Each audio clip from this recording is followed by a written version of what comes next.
نحمدہ ونصلی علی رسولہ الکریم۔ قال الامام حجۃ الاسلام الشاہ ولی اللہ دہلوی: والفصاحۃ تجبر القلب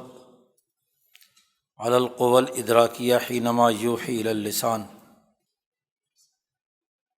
انسانیت کے 7 بنیادی اخلاق جو امام نوع انسانی سے انسانوں پر آتے ہیں، تمام انسانوں میں ان میں سے 4 ہم پیچھے پڑ چکے ہیں: حکمت، عفت، شجاعت، اور اب یہ 5واں ہے الفصاحہ۔ شاہ صاحب نے اس سے پہلے فصل میں یہ بات واضح کی تھی کہ انسانی نفس میں اصل بنیادی طاقت اور قوت قلب کی ہے۔ قلب انسانی نفس ناطقہ میں بادشاہ ہے اور باقی تمام چیزیں اس کے تابع ہیں۔ دراصل انسانی روح کے 3 مراکز ہیں: ایک وہ جو قوہ ادراکیہ کا مرکز دماغ، اور دوسرا قوہ طبیعہ کا مرکز جگر یا نفس، مرزبان جسے کہا گیا، اور مرکزی طاقت اور قوت قلب کے پاس ہے۔ تو شاہ صاحب نے تمام اخلاقیات کا جو بنیادی مرکز ہے وہ القلب ہے، دل ہے۔ اس لیے پیچھے حکمت کی تعریف میں آپ نے پڑھا تھا شروع میں کہ الحکمت ذکاوۃ القلب فی الجزم بالعلوم، کہ حکمت نام ہے قلب کی ذہانت اور ذکاوت کا، کہ جو علوم اس نے کسی بھی دائرے سے حاصل کیے ہیں ان پر اسے پختہ یقین اور جزم ہو، اور انہیں محفوظ رکھے اور انہیں بروئے عمل لائے۔ تو قلب کی طاقت اور قوت اگر علوم پر جزم کی نسبت سے ہو تو یہ حکمت ہے۔ اسی طرح عفت کی تعریف میں پڑھا تھا کہ تجبر القلب علی اللذات والشہوات، کہ دل پورے جبر اور طاقت سے، اپنی قوت سے اپنی لذات اور خواہشات پر کنٹرول حاصل کرے۔ قلب طاقتور ہوگا تو اپنی نفس کی جو لذات و خواہشات ہیں انہیں کنٹرول کر پائے گا۔ گویا کہ حکمت میں قلب کی سیادت انسان کی علمی استعدادات اور اس کے جزم پر ہے، اور عفت میں قلب کی طاقت اور اس کا جبر اس کے نفسانی تقاضوں پر ہے، لذات و خواہشات پر۔ پھر سماحت کی تعریف پڑھی تھی، تو سماحت میں کیا تھا؟ تیہ القلب، قلب کا بڑائی کا اظہار کرنا، تکبر کا اظہار کرنا، علی کل ضیق و طیش، ہر ایک جو روز مرہ کی انسان کو کوئی مصیبت یا تنگی یا تکلیف یا غضب کی کیفیت ہو تو اس پر اسے کنٹرول حاصل ہو، تیہ القلب۔ اس کے بعد شجاعت پڑھا تھا آپ نے، چوتھا خلق، تو وہاں شاہ صاحب نے اس کی تعریف میں لفظ استعمال کیا تھا توثق القلب، قلب کا اعتماد، اپنی تمام قوتوں کو بہادری اور دلیری کی اساس پر قلب میں اگر اعتماد ہوگا، اس پر اسے پورے طریقے سے وثاقت حاصل ہوگی، تو یہی شجاعت ہے۔ اور اب یہ 5واں ہے الفصاحہ۔ فصاحہ کی تعریف کر رہے ہیں شاہ صاحب یہاں۔ فصاحت میں بھی عفت کی طرح تجبر ہے، تجبر القلب ہے۔ عفت میں تجبر القلب تھا علی اللذات، اور فصاحت میں تجبر القلب ہے انسان کی 2 قوتوں پر۔ ایک انسان میں قوت ادراکیہ ہے جس کا تعلق دماغ سے ہے، ادراکات کرتا ہے، حواس خمسہ ظاہرہ سے یا حواس خمسہ باطنہ سے۔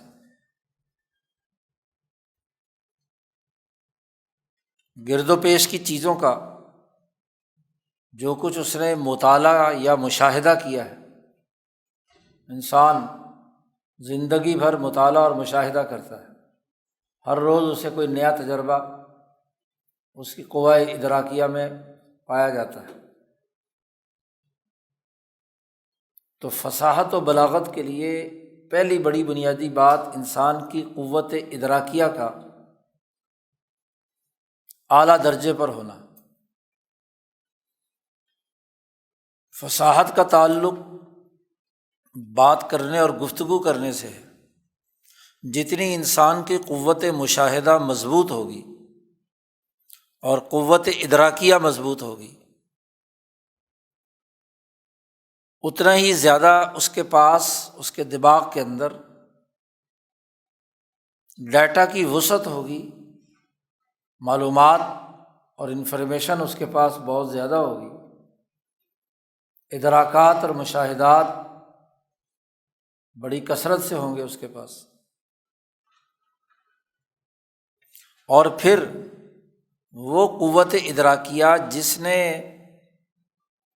گرد و پیش کے حقائق کا ادراک کیا ہے، حینما یوحی الی اللسان، انسان جب بولتا ہے تو اپنے دماغ میں جو محفوظ معلومات ہیں اس کی قوت ادراکیہ ہے، اپنی معلومات اور اپنے مشاہدات یا اپنی علمی استعداد کی تمام باتیں قوہ ادراکیہ زبان کی طرف وحی کرتی ہے، کیونکہ گفتگو اور بولنے کا مرکز زبان ہے۔ تو ایک تو جتنی قوت ادراکیہ اور مشاہدہ مضبوط ہوگی اتنی ہی بہترین باتیں وہ زبان کو وحی کرے گا۔ تو اس وحی پر، قوت ادراکیہ کی جو زبان پر وحی ہو رہی ہے، اس پر قلب کا جبر ہونا چاہیے، قلب کا تجبر ہونا چاہیے، کنٹرول ہونا چاہیے۔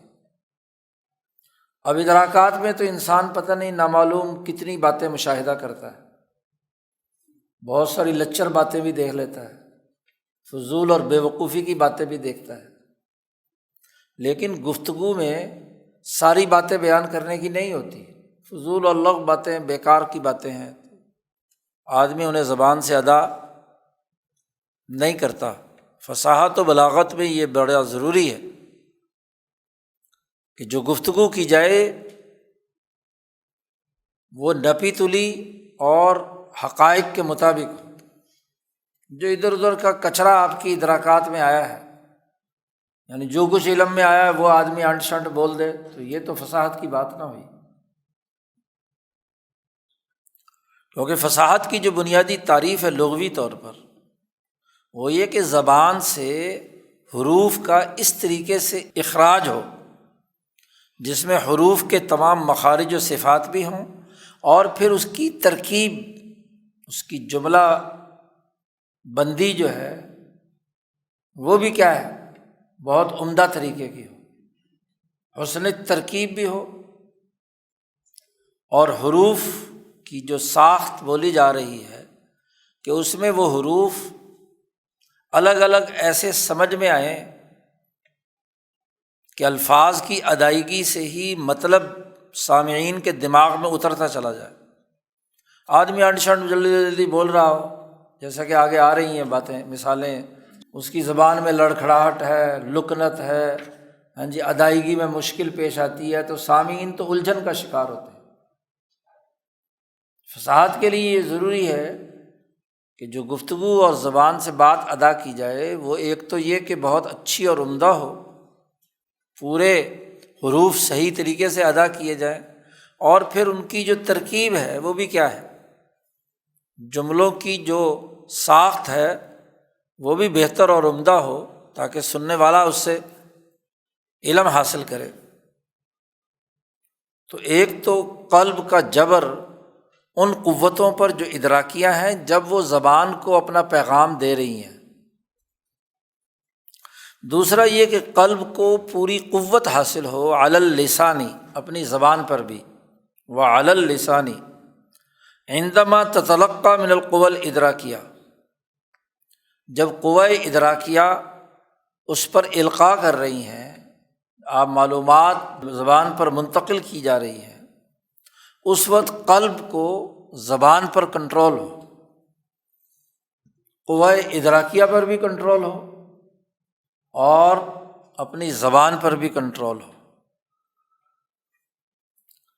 جب کنٹرول ہوگا قلب کا تو دل جو ہے ان دونوں کی صحیح ساخت اور ان دونوں کو ایک کی اساس پر اپنے دل کے تابع ہونے کی وجہ سے وہ دل ایک کلام منظم کرتا ہے، جی گفتگو کرتا ہے۔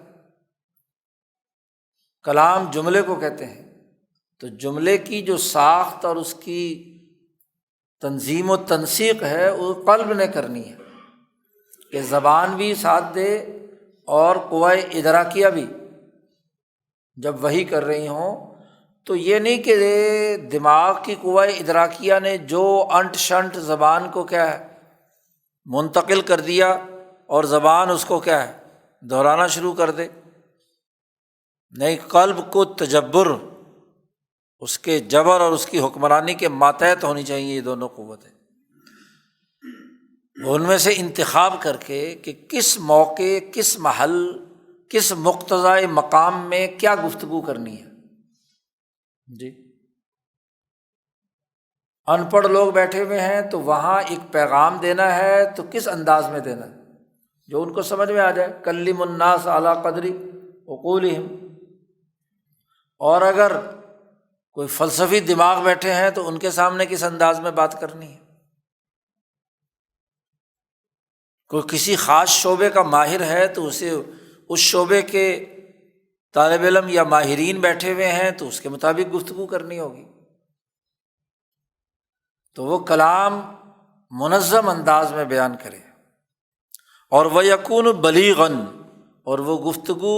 بلیغ بھی ہونی چاہیے۔ بلاغت کی تعریف یہ کی جاتی ہے کہ مقتضائے حال کے مطابق گفتگو کرنا، کہ اس موقع پر جیسا تقاضا ہے گفتگو کرنے کا اس کو لوگوں کے سامنے واضح کرنا۔ اس کی مزید تفصیل آگے آ رہی، یہ تعریف ہے پوری فصاحت کی۔ تجبر القلب علی القوى الادراکیہ وعلی اللسان فینتظم بصحتہما وانقیادہما الکلام ویکون بلیغاً، اسے فصاحت کہتے ہیں۔ یہ تعریف کرنے کے بعد شاہ صاحب نے اس کی تفصیل بیان کی ہے۔ وتفصیل ذالک، اس پوری تعریف کو تفصیل سے سمجھنے کی صورت یہ ہے کہ ان اللہ تعالیٰ جعل بین القوۃ الصوتیہ، قوت صوتیہ و قوى العلمیہ ارتباطاً فی الحیوان عموماً، انسان کی وہ قوتیں جس سے انسان بولتا ہے، صوت آواز نکلتی ہے، تو قوائے صوتیہ اور قوائے علمیہ، ان دونوں کے درمیان ایک خاص ربط پایا جاتا ہے، اور وہ ہر جاندار میں پایا جاتا ہے۔ عام طور پر ہر جاندار میں، کسی جانور کے بھی دماغ میں کوئی چیز آتی ہے یا کچھ مشاہدہ کرتا ہے، بھیڑ ہو، بکری ہو، کتا ہو، بلی ہو، تو وہ اس کے مطابق آواز نکالتا ہے۔ اسے اگر کہیں خطرہ محسوس ہو رہا ہے تو اس طرح کی آواز نکالے گا، اور کہیں اسے اچھی چیز مشاہدے میں آ رہی ہے تو پھر وہ اچھی چیزوں کے اظہار کے لیے جو اس کے زبان سے جو بھی کچھ آواز نکلتی ہے وہ ہوتی ہے۔ بلی کو پیار کر رہا ہو تو آدمی اس کی آواز اور انداز کی ہوتی ہے، اور اگر کوئی اس کا گلا گھونٹنے والا ہو تو پھر غرانے کی دوسری آواز ہوتی ہے۔ تو حیوانات جتنے بھی ہیں ان کی قوائے صوتیہ یعنی بولنے کی قوتیں اور ان کی جو علمی قوتیں ہیں ان کے درمیان ایک ربط پایا جاتا ہے، آپس میں جڑی ہوئی ہیں۔ لیکن انسان میں آ کر ان کا ربط مزید بڑھ جاتا ہے۔ ثم خص الانسان بالتقطیع و زیادت الارتباط، انسان میں یہ قوت بولنے کی قوت اور اس کی علمی قوت کے اندر بہت زیادہ گہرا ربط پایا جاتا ہے، اور ربط کے ساتھ ساتھ وہ جو آواز نکالتا ہے اس کو ٹکڑوں میں، تقطیع کسے کہتے ہیں، ٹکڑوں میں بولتا ہے۔ جانور جو ہے وہ تو ایک ہی آواز مسلسل نکالے گا، جی کٹا جس نے دودھ پینا ہے تو وہ اڑنگتا ہے تو پھر ایک لمبی آواز اس کی زبان سے نکلتی ہے، اس کے حلق سے نکل رہی ہوتی ہے۔ یہی حال کتے بلی کا ہے۔ لیکن انسان جب آواز نکالتا ہے تو اس کی جو کلام اور گفتگو ہے وہ جملوں کی صورت میں، پیسز کی صورت میں ہوتا ہے، تقطیع ہوتی ہے۔ سب سے پہلے تقطیع تو اس کی 29 حروف تہجی کی صورت میں ہوئی، آ با تا سا، پھر ان کو حروف کو جوڑ کر اسم یا فعل کی صورت میں، اور پھر اسماء اور افعال سے جملوں کی صورت میں، جسے کلام کہا جاتا ہے، وہ جملہ انشائیہ ہو یا جملہ خبریہ ہو، تو وہ آواز کو ٹکڑوں میں جملوں کی صورت میں بولتا ہے انسان۔ یہ اس کی دماغی اور جو صوتی قوت ہے ان کے درمیان گہرے ربط کا اظہار ہوتا ہے، جسے نطق کہا گیا یا حیوان ناطق کہا گیا انسان کی تعریف میں۔ اب شاہ صاحب فرماتے ہیں کہ بسا اوقات اب دو چیزوں کا آپس میں ادراک، قوت ادراکیہ کا اور زبان کی جو قوہ صوتیہ ہے جس سے آواز ایک کلام کی صورت میں ظاہر ہوتی ہے، ان دونوں کے وجہ سے ہی انسان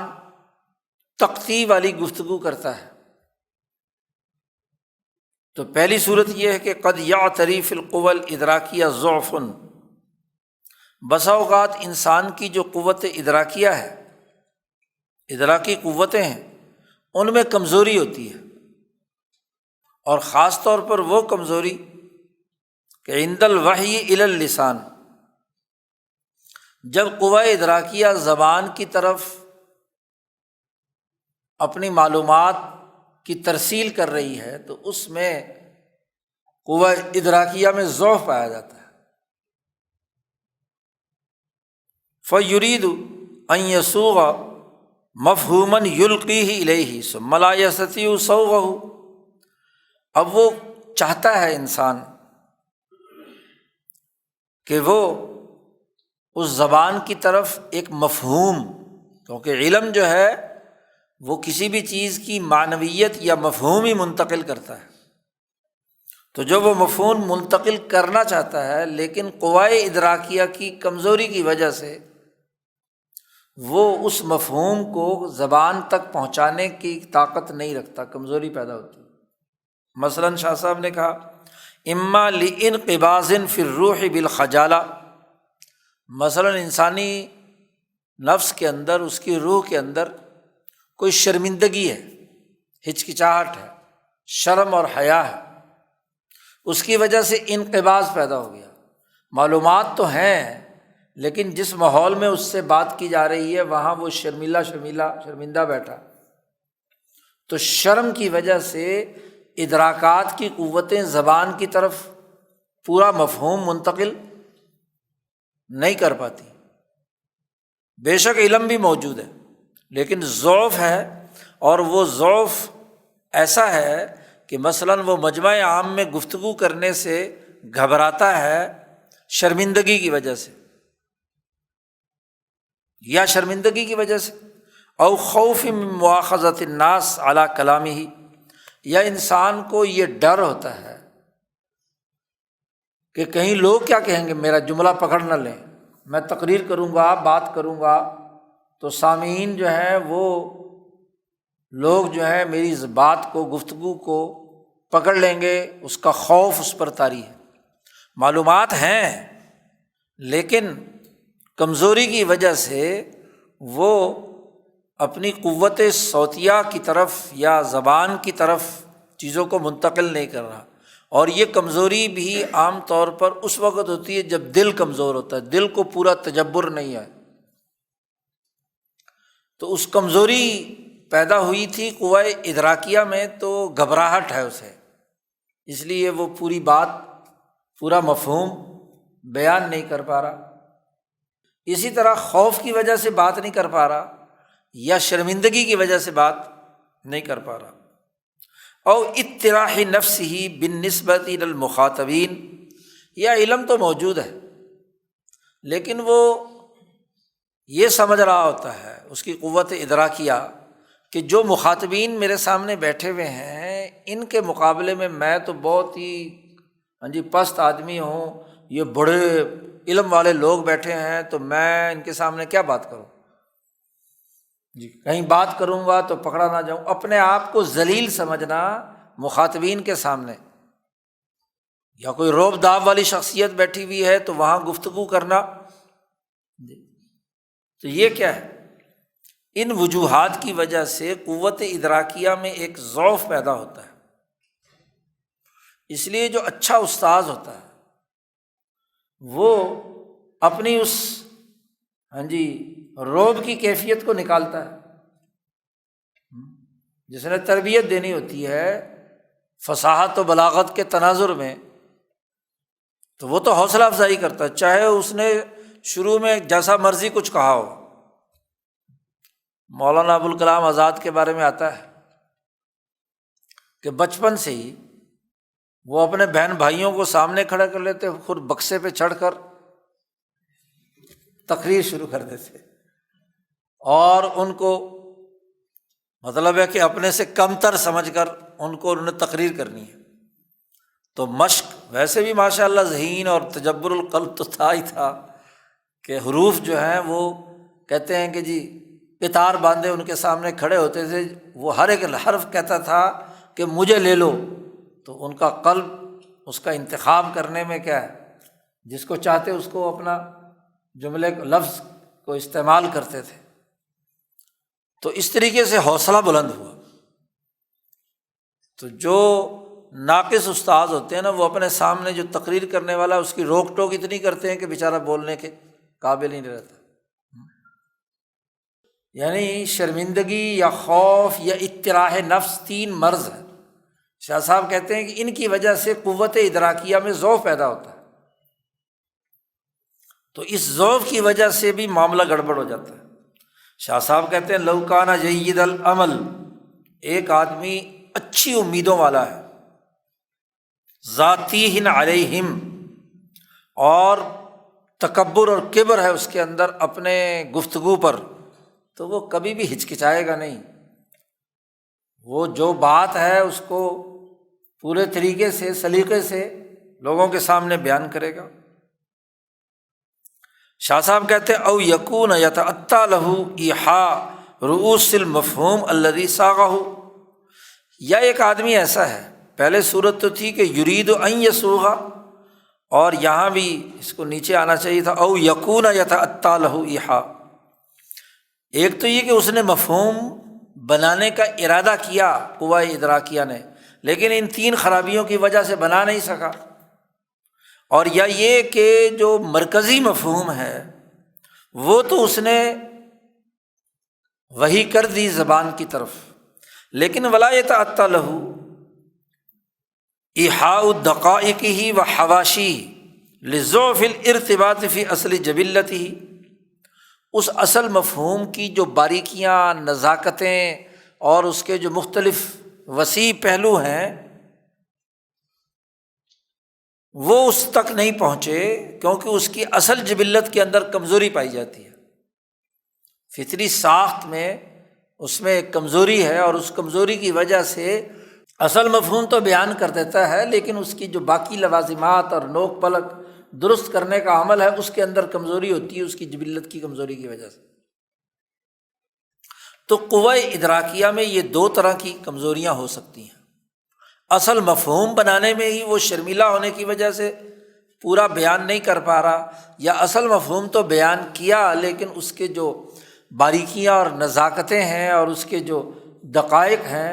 ان کی طرف اس کی توجہ نہیں ہوئی۔ تو کبھی کمزوری ہوتی ہے قوہ ادراکیہ میں، اور وقت یعتری فی القوہ اللسانیہ ضعف، بسا اوقات زبان کی جو قوت ہے بولنے کی، اس کے اندر ضعف اور کمزوری ہوتی ہے۔ قوہ ادراکیہ تو مفہوم اور اس کی تمام تر تفصیلات زبان کو دے رہی ہیں، لیکن زبان میں مثلاً اما باللکنتی، اس کے اندر لکنت ہے، لکنت یعنی بات کرتے ہوئے اٹکتا ہے، وہ اٹکن ہے اس میں، او بالتمتمتی، یا گفتگو اتنی تیزی سے کرتا ہے کہ اس کی گفتگو سے کوئی ایک خاص حرف تا کا ہو یا میم کا ہو، کوئی خاص حرف لوگوں کو سمجھ میں آتا ہے اور اصل مطلب اور مفہوم جی تمتمہ اسے کہتے ہیں جی، تیزی سے بولنا کہ لوگوں کو سمجھ نہ آئے، بس سمجھ یہ آ رہا ہو، جیسے آپ نے کبھی تراویح میں قاریوں کو دیکھا ہو نا، تعلمون سمجھ آتا ہے، باقی آگے پیچھے کیا ہے کچھ آتا پتہ نہیں جی، تو وہ اتنی تیزی سے پڑھ رہا ہوتا ہے کہ کوئی حرف سمجھ نہیں آتا، بس آیت کا اختتام کا جو نون ہے یا لام ہے یا تا ہے وہ سمجھ آ رہا ہوتا ہے کہ یہ پڑھ رہا ہے۔ اول عجمہ، یہ کہ زبان کے اندر ابہام ہے جی، باتیں مبہم باتیں بیان کر رہا ہے، یعنی کوئی سر پیر نہیں ہے، زبان کبھی ادھر کی لا رہی کبھی ادھر کی لا رہی ہے، کوئی گفتگو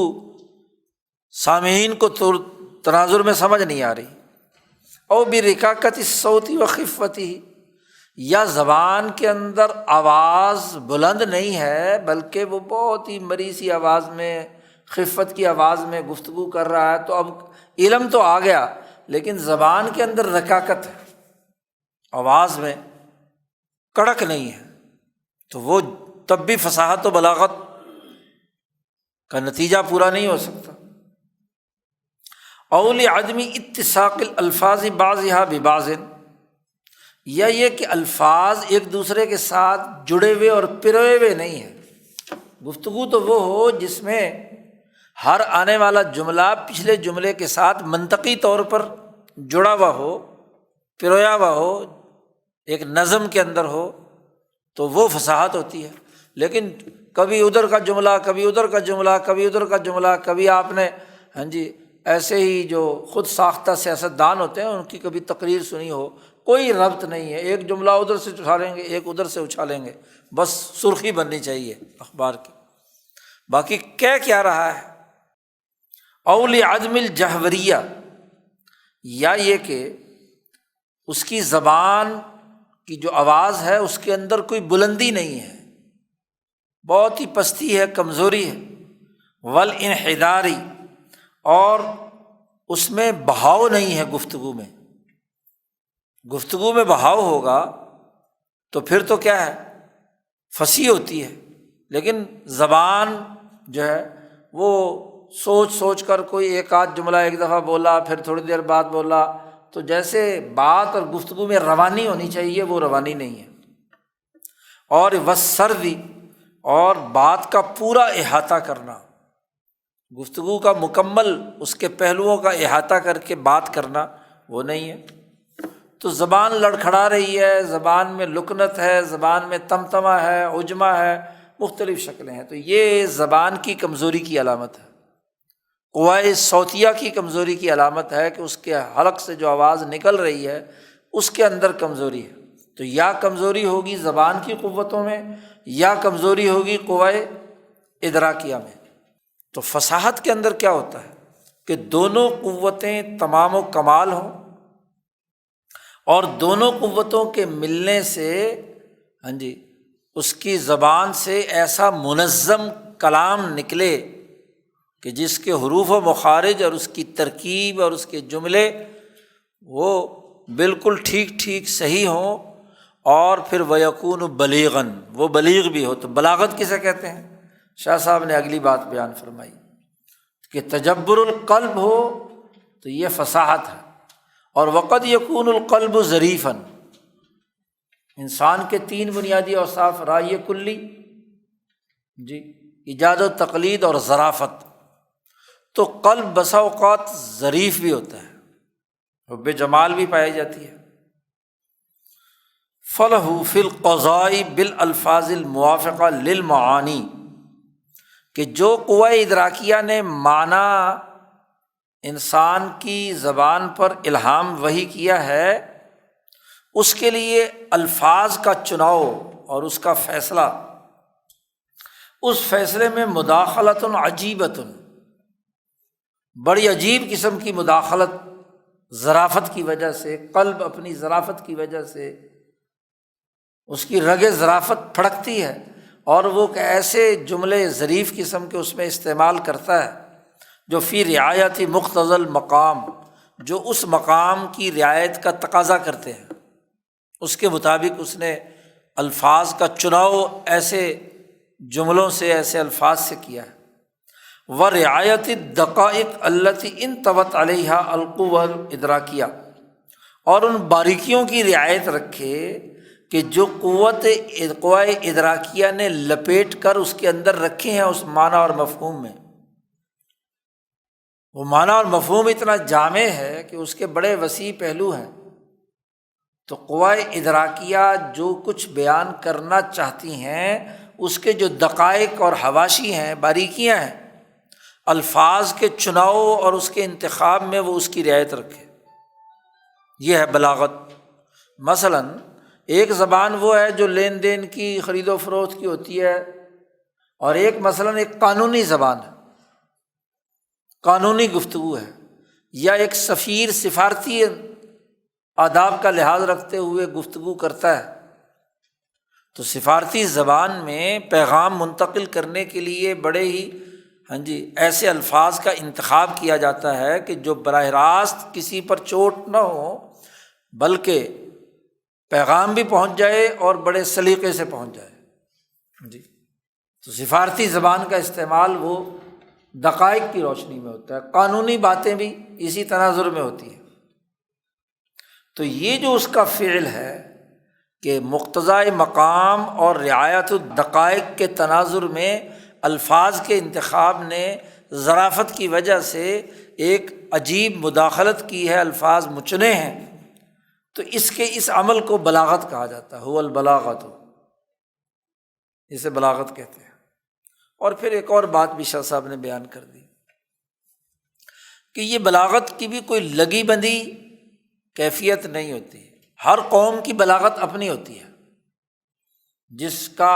جس قوم کی اپنی زبان ہے مستقل، تو اس زبان کے اندر ایک جملہ ایسا بلیغ اس نے بولا جو اس اہل زبان کے لیے تو بلیغ ہے، لیکن باہر والوں کے لیے وہ ایسے ہی ہے، کچھ بھی نہیں۔ تو بلاغت میں یہ نہیں دیکھا جائے گا کہ تمام لوگ اس مقتضائے مقام کے مطابق بات سمجھ رہے ہوں، بلکہ شاہ صاحب کہتے ہیں وَبَلَاغَةُ كُلِّ قَوْمٍ مِّنْ أَهْلِ الْحَضْرِ وَالْبَدْوِ، ہر شہری اور ہر دیہاتی، ہر عجمی اور ہر عربی، ہر قوم کی بلاغت ان کے مزاجوں کے اختلاف اور ان کے علوم کے اختلاف کی وجہ سے الگ ہو سکتی ہے۔ ایک جملہ کسی ایک زبان میں ان اہل زبان کے سامنے بیان کرنا بڑا بلیغ ہے، لیکن دوسروں کے نزدیک وہ اس کی کوئی حیثیت ہی نہیں ہے، کیونکہ وہ اپنی زبان میں اس جملے کو جو آپ نے اب ادا کیا ہے اس کی جو ضرب جہاں لگ رہی ہے مقتضائے مقام کے مطابق، وہ اہل زبان ہی سمجھ سکتے ہیں کہ اس جملے کا اثر کہاں پہنچ رہا ہے۔ دوسروں کے نزدیک تو لفظی ترجمے کے تناظر میں ذرا گفتگو ہو سکتی ہے، مگر یہ کہ یہ بات لازمی اور ضروری ہے کہ ان میزان کل بلاغت حاضر رجل الذی کان قلبہ، ہر زبان کی جو بلاغت کا پیمانہ ہے، معیار ہے، وہ یہ کہ یہ آدمی جو جملہ بول رہا ہے اس کا دل ان دونوں اپنی قوتوں پر تجبر رکھتا ہو، کنٹرول ہو اسے۔ زبان وہ کوئی بھی بولے اور اس کا کوئی بھی بلیغ جملہ انتخاب کرے، وہ وہی کر سکتا ہے جس کا قلب طاقتور ہے، اپنی قوہ علمیہ پر بھی جبر رکھتا ہے اپنی زبان پر بھی، اور ظریفاً فی اصل فطرتہ، وہ اپنی اصل فطرت کے اعتبار سے ظریف انسان ہے، تبھی وہ بلاغت کے مطابق گفتگو کر سکتا ہے۔ خود نہ ہنسے، دوسروں کو ہنسا دے، ظریف آدمی وہی جملہ ایسا انتخاب کرتا ہے۔ فلا محالۃ ان ينتخب، تو پھر ضرور بضرور وہ انتخاب کرتا ہے الفاظ میں سے ایسا لفظ جو بہت ہی عمدہ اور بہتر ہے، لیکن ایسا اجنبی اور وحشی نہیں ہے کہ اس کا استعمال نہ ہو، اور نہ ہی ایسا ہے کہ جو سننے والوں پر ثقیل اور بھاری ہو۔ اسی لیے ایسا آدمی جس کو اپنی دونوں قوتوں پر تجبر حاصل ہے اور وہ ظریف بھی ہے، تو ترکیبیں ایسی استعمال کرتا ہے کہ ہر ترکیب متین ہوتی ہے۔ کل ترکیب متین، عمدہ ترکیب ہوتی ہے، لا یشوب ضعف ولا خزازۃ، اس کے اندر کسی قسم کی کمزوری اور اس میں کسی قسم کا نقصان، نقص، خرابی وہ نہیں پائی جاتی، بلکہ بہت عمدہ ترکیب ہوتی ہے۔ نئے نئے جملے گویا کہ وہ تخلیق کیے جا رہے ہیں۔ اور ومن الاسالیبی، اور پھر ایسا آدمی ایسا اسلوب بیان وضع کرتا ہے کہ ہر ایک اسلوب اس کا انتہائی ظریف ہوتا ہے، ایسا عمدہ ہوتا ہے کہ یملأ الصدر عزمہ، اس کی عظمت سے سینہ بھر جاتا ہے۔ اسلوب بیان ایسا ہے کہ لوگ اس کی عظمت کے سامنے ان کے سینے بھر جاتے ہیں۔ وَيَرْكَنُ إِلَيْهِ الْقَلْبُ بِجَمَالِهِ، اور دل بھی اس کی خوبصورتی کی طرف میلان رکھتا ہے۔ تو تین چیزیں پیدا ہوتی ہیں اگر قلب کو اپنی ان دینوں قوتوں پر تجبر حاصل ہو اور وہ ظریف بھی ہو، تو تین چیزیں: الفاظ کا انتخاب رزین ہوتا ہے، عمدہ، ترکیب متین ہوتی ہے، اور اسلوب بیان جو ہے وہ بہترین اور عمدہ ہوتا ہے۔ ترکیب اچھی ہو، الفاظ اچھے ہوں، لیکن اسلوب بیان صحیح نہیں ہے تو تب بھی فصاحت و بلاغت نہیں ہوتی۔ باقی رہی یہ تو ہے وہ آدمی جس کے قلب کو اپنے اوپر کنٹرول ہے ان دونوں حوالے سے۔ اما عامۃ الناس، جہاں تک عام لوگوں کا تعلق ہے تو فہم فی اشکال مشکل فی میزان البلاغہ، بلاغت کے میزان میں عام لوگ جو ہے وہ تو بیچارے اشکال مشکل میں ہی رہتے ہیں۔ ان کی کون سی بات بلیغ ہے، کون سی بات، انہوں نے تو ویسے بھی عام گفتگو جسے کہتے ہیں بازاری گفتگو یا سوقی گفتگو سے کہتے ہیں، سوقا کی گفتگو بازار میں، تو وہ زبان چونکہ بگڑ چکی ہوتی ہے، بس انہیں تو اپنا کوئی پیٹ دھندا کرنے کے لیے بولنا ہے۔ جیسے اب عرب میں چلے جاؤ تو عربوں کا جو سوقا ہے بیچارے ایسے بات کرتے ہیں کہ عربی پڑھنے والا جو اس کی گرامر جاننے والا وہ سر پکڑ کے بیٹھ جاتا ہے کہ پتہ نہیں کیا ٹانگ توڑ رہا ہے اسے۔ یا ایسے ہی کوئی اردو کا ادیب بازار میں چلا جائے تو بازار میں کیا ہو رہا ہوتا ہے وہاں۔ تو عام لوگوں کی بات یہاں پر نہیں کر رہے ہم۔ شاہ صاحب نے پھر ایک اور بات بھی بیان کی ہے کہ فصاحت اس بات کا نام ہے کہ انسان کا قلب اس کی قوہ ادراکیہ اور اس کی قوہ لسانیہ پر اپنا کنٹرول رکھتا ہو اور ساتھ ظریف بھی ہو۔ شاہ صاحب کہتے ہیں فصاحت ہمارے نزدیک اس بات کا نام نہیں ہے کہ کسی آدمی نے بہت سارے اشعار یاد کر لیے ہوں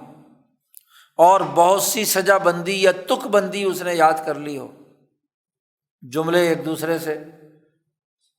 نظم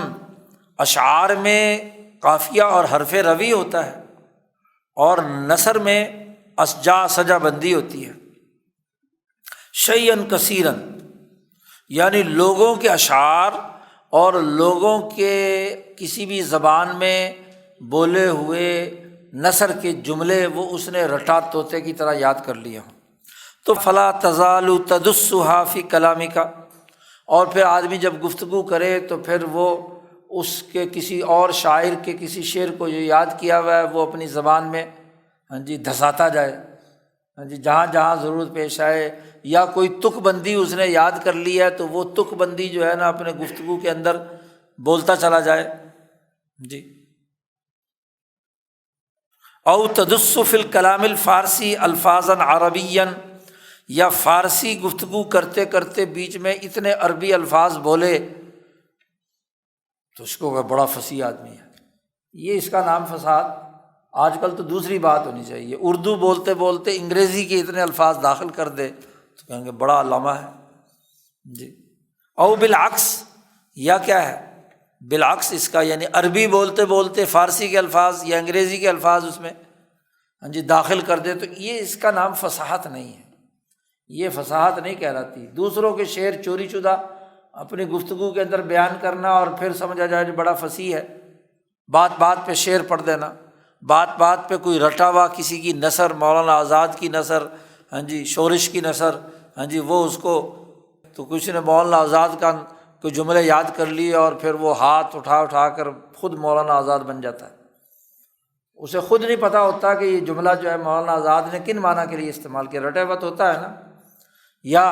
خطیبوں کی نقل اتارتے ہیں، کوئی جناب کسی کی ہمارے زمانے میں تو بڑا مرض تھا، آج کل تو خطیب ہی نہیں رہے جی۔ اور جب عطاء اللہ شاہ صاحب بخاری خطیب مشہور ہوئے تو پھر اکثریت نے ان کی نقل اتاری کہ بس ان کے جملے، ان کی تقریریں رٹی ہوئی جی، اسی لے کے ساتھ، اسی جی انداز کے ساتھ بیان کرنے کا نام کیا ہے؟ تو یہ فصاحت نہیں ہے، یہ تو کیا ہے، دوسروں کی باتوں کو آگے نقل کرنا ہے۔ یا یہ کہ اس نے کہیں کی کوئی سجا بندی، قافیہ بندی یا سجا بندی جو ہے وہ اس نے چوری کر لی، اور والتجنیس قلب کا، اور تمہارے دل نے کسی چیز کو کیا ہے اختیار کر لیا، چورائی ہوئی باتیں جو ہے نا وہ تمہارا دل بیان کر رہا ہے، ہم جنس الفاظ۔ نعم ان کان شیء من ذلک حقا للظرافۃ الطبیہ مدحنا ذلک، اگر ظرافت طبیہ کے طور پر یہ بات اگر برحق ہو کہ واقعی کہیں بیان کرتے ہوئے کسی شاعر کے نام سے منسوب کر کے آپ بات بیان کر رہے ہیں تو ہم یہ تعریف ضرور کریں گے کہ جناب حافظہ اچھا ہے، ماشاء اللہ اس کو بڑے اشعار یاد ہیں، تو یہ سجا بندی اچھی کر لیتا ہے، لیکن اس کا تعلق فصاحت و بلاغت کے ساتھ نہیں ہے۔ شاہ صاحب کہتے ہیں والرجل التام المعتدل، وہ آدمی جو کامل اور مکمل اور جس کے مزاج میں اعتدال پایا جاتا ہے، تو اس کی کان بین لسانہ و قلبہ و مدارکہ خیطا مشدودا، اس کی زبان، اس کا دماغ، قوہ ادراکیہ اور اس کا دل، یہ تینوں ایک رسی میں بندھے ہوئے ہوتے ہیں مضبوطی سے، کیونکہ اس کا مزاج معتدل ہے، متوازن ہے ہاں جی، تام ہے۔ تو ایسا آدمی کی تینوں چیزیں ایک دوسرے کے ساتھ بندھی ہوئی ہوتی ہیں۔ مہما سعید القلب سعید اللسان، جیسے اس کا دل جوش میں آتا ہے تو زبان بھی کیا ہے پرجوش ہو جاتی ہے، وہ بھی بلند ہوتی ہے، اور جیسے ہی اس کا دل ہاں جی نیچے اترتا ہے، اس میں دھیما پن آتا ہے تو زبان بھی کیا ہے دھیمے پن کی طرف چلی جاتی ہے۔ وَمَا مَالَ إِلَىٰ جَانِبِ الْأَيْمَنِ مَالَ إِلَيْهِ، اور جب دل مثلاً دائیں طرف گھوما، میلان ہوا تو زبان بھی ادھر چلی گئی، اور جب اس نے بائیں طرف کیا تو ادھر زبان ادھر چلی گئی۔ تو جو تام المعتدل مزاج انسان ہے اس کی تینوں چیزیں ایک دوسرے سے جڑی ہوئی ہوتی ہیں، قلب کی کیفیات کا اظہار ہی اس کی زبان سے ہو رہا ہوتا ہے۔ گویا کہ کأن اللسان والقلب شیئان متلازمان، زبان اور دل ایک دوسرے کے لازم ملزوم ہو جاتے ہیں، جو کچھ قلب میں ہوتا ہے وہی اس کی زبان پر ہوتا ہے، جو کچھ زبان پہ ہوتا ہے وہی اس کے قلب پر ہوتا ہے۔ یہ فصاحت و بلاغت ہے۔ چھٹی قسم الدیانہ، دیانت جسے کہتے ہیں۔ دیانت کی کیا تعریف ہے؟ دیانت کا بڑا گہرا تعلق انسان اور اس کے رب کے ساتھ جو تعلق ہے، دین اسی سے ہے، دین اختیار کرنا، تو دین دیانت سے ہے، اور دیانت جو ہے بندے اور اس کے رب کے درمیان جو تعلق ہے جی، کہ جہاں اس کا قلب جڑا ہوا ہوتا ہے اس پورے عمل کے ساتھ، تو یہاں شاہ صاحب نے دیانت کی تعریف کی ہے کہ تجبر القلب علی القوى العالمہ حین ما توحی الی العاملہ وعلی العاملہ حین ما تتلقى من العالمۃ فینفذ منہ الحکم فیہما ان تثبتا علی احسن ما یلیق بہما۔ دیانت کہتے ہیں دل کا قوائے عالمہ پر، وہ ادراکی جو قوتیں ہیں علم والی، ان پر اس کا تجبر، اس کا غلبہ۔ کب؟ جب یہ قوائے عالمہ حکم دیتی ہیں، حکم پہنچاتی ہیں الی العاملہ۔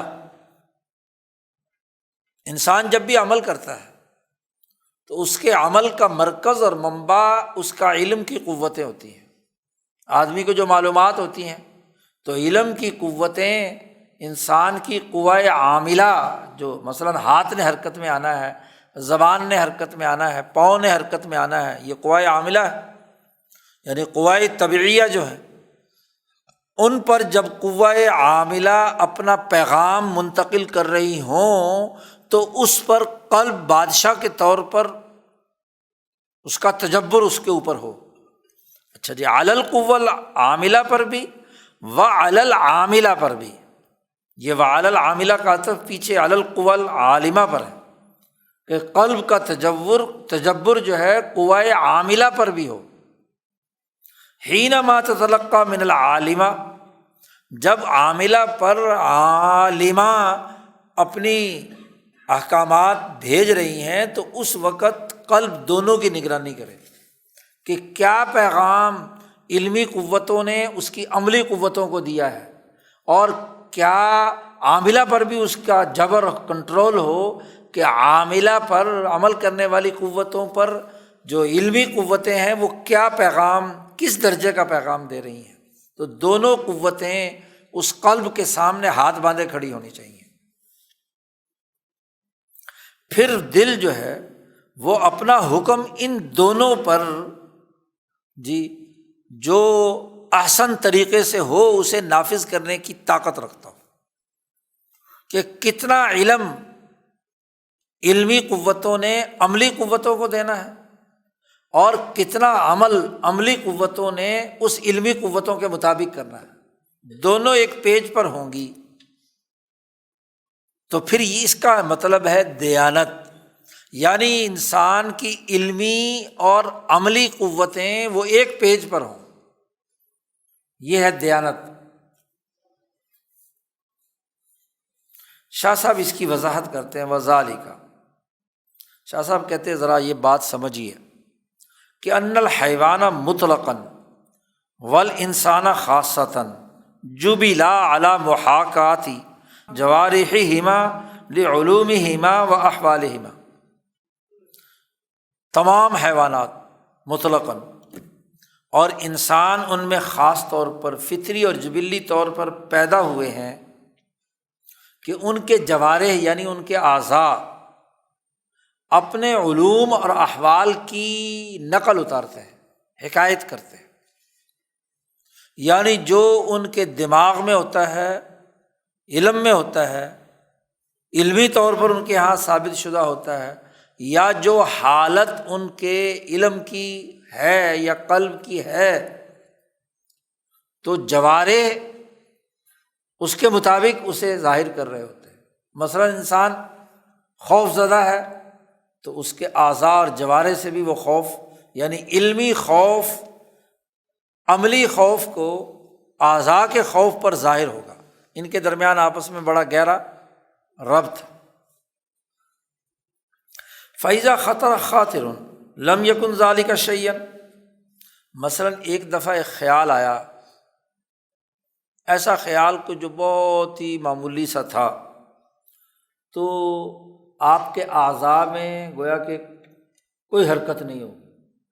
کیونکہ یہ خیال قوت علم کے اندر مشاہدے میں آتا ہے، چلا جاتا ہے۔ لیکن ثم اذا تضاعف الخاطر، جب وہ خیال بار بار دگنا تگنا چوگنا کئی دفعہ آیا، بنفاذ الحکم من القلب علی حسبہ، تو اضطرت الجوارح لطاعتہ، وہ بار بار خیال آیا اور علمی قوت حکم دے رہی ہے، تو پھر جوارح اور اعضاء مجبور ہو جاتے ہیں کہ یہ کام اب کرنا چاہیے۔ جب آپ کے دماغ پر خیالات کی یلغار ہوتی ہے کسی کام کرنے کی، تو اعضاء وہ کام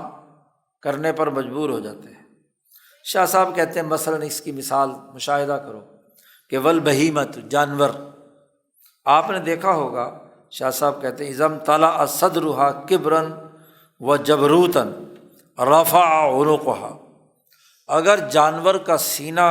کبر اور جبروت سے بھرا ہوا ہو تو آپ دیکھیں گے کہ اس کی گردن اکڑی ہوئی ہوتی ہے، سینہ تان کر وہ جانور